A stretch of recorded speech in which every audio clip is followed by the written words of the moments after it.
जरूर ध्यान रखो। बोले क्यों, क्या कौन सी बात है? बोले संतों की मुंह से जो वाणी प्रकट हो, संतों की मुंह से जो वाणी प्रकट हो वो कभी झूठा नहीं हो सकता। संतों की मुंह से जो वाणी प्रकट हो वो कभी धोखा नहीं दे सकता। संतों की मुंह से जो वाणी प्रकट हो वो तो पुष्प की तरह वर्षा होती है, और संतों की वाणी से जो प्रकट हो वो तो कृपा रूपी वस्तु प्रकट होती है। और संतों की वाणी से जो प्रकट हो वो तो मान के चलो तुम्हारे जीवन को सुधारने के लिए वो आशीर्वाद रूपी वो पुष्प बरसाते हैं। फिर से बोलो राधे राधे। मैंने पहले ही कहा था आप लोगों से कि भाई संत शिरोमणि ब्रह्मा स्वरूप अखिलेश ब्रह्मांड नायक स्वरूप जिसके अंदर है भोलागिरी जी महाराज, उनके चरण में बैठ करके और जो गंगा जल है वो जल नहीं है, जल तो एक मामूली भाषा है जल, लेकिन वो गंगा जी जो है, जिस गंगा जी के तट में बैठ करके साधन करो चाहे ना करो, भजन करो चाहे ना करो, दर्शन करो, उसमें ही आपको मुक्ति मिल जाएगी। और ऐसे ही गंगा जी के तट में बैठ करके देखो, 2 हाथ दूर में थे गंगा जी, कितनी सुंदर उनकी हवा आ रही है, कितनी सुंदर निर्मल उनका परिवेश है, कितना सुंदर उनका जल लहरने के क्या सुंदर रंग है। मुझे तो याद आ रहा है श्याम सुंदर जी का, हमारे श्याम सुंदर जी श्याम वर्ण है और गंगा जी भी श्याम वर्ण में दिख रही है। और इसी गंगा जी की गोद में बैठ करके इधर माता जी हैं और हर हमारे पिताजी हैं और हरि हमारे सबको संसार से मुक्त कराने वाले हैं। तो भाई इन तीनों की गोद में बैठ करके और संतों की टोली में बैठ करके कथा सुनना, ये तो कथा नहीं, ये तो मान के चलो 84 लाख योनियों का जो पूर्ण प्राप्त करने किया उस पूर्ण का फल आपको मुझे मिल रहा है। इसलिए हम तो जैसे कहना नहीं चाहिए, लेकिन देखो एक कहावत है ना, जो बच्चा जितना बड़ा क्यों ना हो, जैसे हमारे देश के प्रधानमंत्री जी हैं, जब भले ही प्रधानमंत्री हो लेकिन उनकी माता जी के सामने वो तो मेरा बेटा ही है कि नहीं? जब जाते थे प्रधानमंत्री जी अपनी माँ के पास अहमदाबाद में, तो क्या करते थे प्रधानमंत्री जी ने? माँ को प्रणाम करते थे, माँ के चरण धोते थे। क्यों? बोले माँ तो माँ ही है ना, संतान कितना बड़ा क्यों ना हो, लेकिन माँ के और पिता के सामने वो संतान ही होता है। ऐसे ही हम नवल किशोर गोस्वामी चाहे भक्ता कितना बड़ा छोटा क्यों ना हो, हम तो चाहते संत महात्मा जैसे आप महापुरुषों की कृपा मुझ पर बना रहे और हम तो आपका संतान बन के अपना जीवन में व्यतीत करें, इतना ही कृपा महाराज जी करते रहना बस। दूसरी बात, अब जब संतान है तो भाई माता पिता का कर्तव्य होता है क्या? संतान का भविष्य बना दे। तुम्हारा जैसी है ना, माता पिता का कर्तव्य क्या है? संतान का भविष्य बना दे, उनका भविष्य उज्जवल करे, उनका जिंदगी कैसे बने चेष्टाएं करे।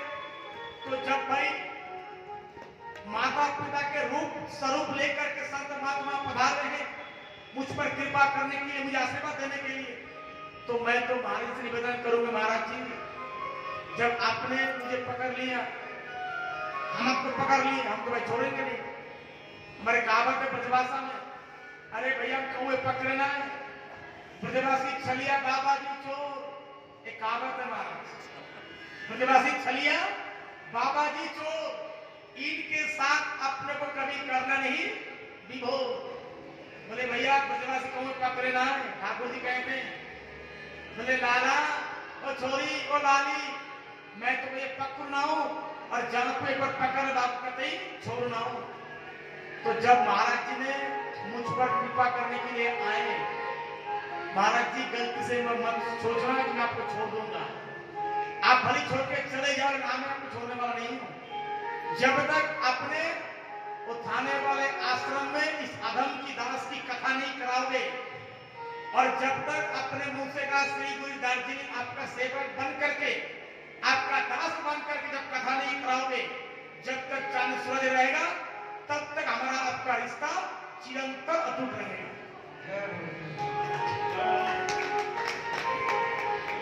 और मैं निवेदन करूंगा हमारे इसी चरणों में कि आप जैसे हरिद्वार में इस आश्रम में आपने कृपा करने के लिए आए हो और बड़ी कृपा आपको होगी अगर आप वृंदावन आकर के किसी दास को थोड़ा सा कृपा करोगे तो बड़ी मेहरबानी।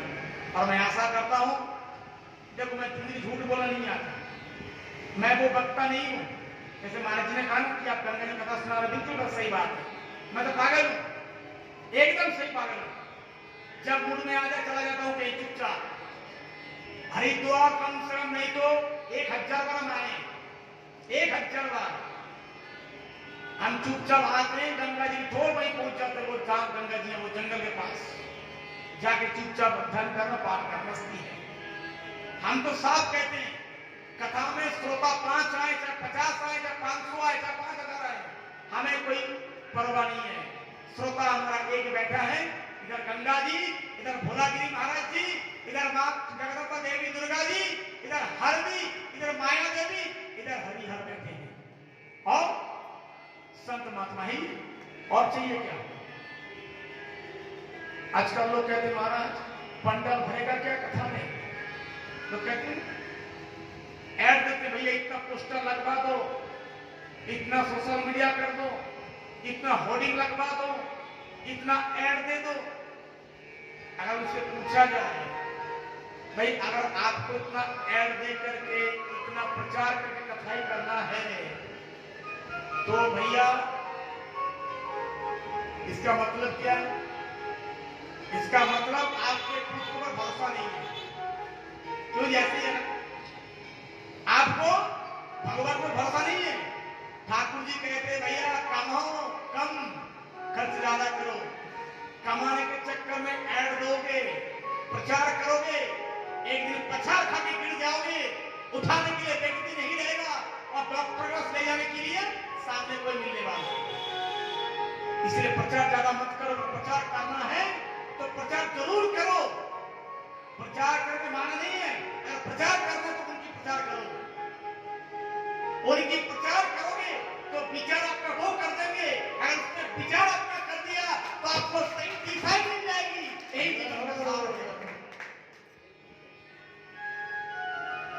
हम सब जगह कहते हैं, सब जगह पे।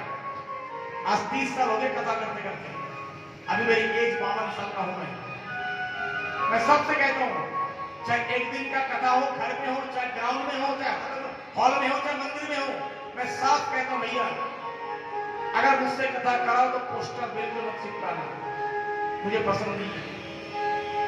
पोस्टर में बिल्कुल मैं बाधित हूं। पोस्टर ना चिपकाओ, होर्डिंग ना लगाओ। अगर आपके अंदर विश्वास है, ठाकुर जी पे भरोसा है तो आप निसंकोच होकर के 2 दिन का कर्जा 20 दिन का कराओ। आप कराओ, ठाकुर जी की कृपा से लोग कहेंगे महाराज जी को छोड़ना नहीं, बांध कर रखो।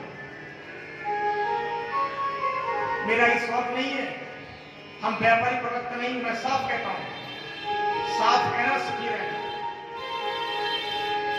कल पूछा महाराज जी मुझसे, समझे क्या कि महाराज जैसे है ना, कल पूछा मुझे महाराज जी ने कि वैसे आपका दक्षिणा क्या है, आपका चार्ज क्या है?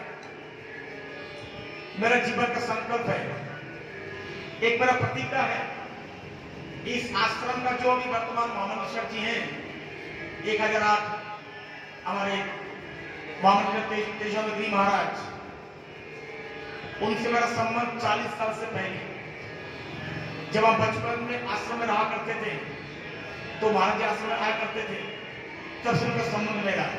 ये तो मेरा खुशी है अपने जीवन में, ये तो अपने जीवन का धन्य इसलिए मानता हूं कि जिस महाराज जी ने मुझे बचपन में देखा आश्रम में, मैं खेलता कूदता शैतानी बदमाशी करता, आज वो बालक आपके सन्मुख आकर के भागवत कर रहे हैं, मैं तो मानता हूं उनके शोभा मुझे और क्या मिल सकता है। दूसरी बात, जैसे कल महाराज जी मुझे पूछा महाराज आपका दक्षिणा क्या है, चार्ज क्या है, मैं साफ कहता हूं, सब जगह पे कहता हूं, अगर उससे बार्गेनिंग कराओगे, पूछा नहीं करोगे आपका दक्षिणा क्या है, तो भैया हम जैसे ठटोरे मटोरे से कथा मत कराओ, वो उससे वक्ता पड़ा है, बैंक बैलेंस आपका ज्यादा है तो खर्च करे कथा करा दो, मुझे कोई परवाह नहीं है।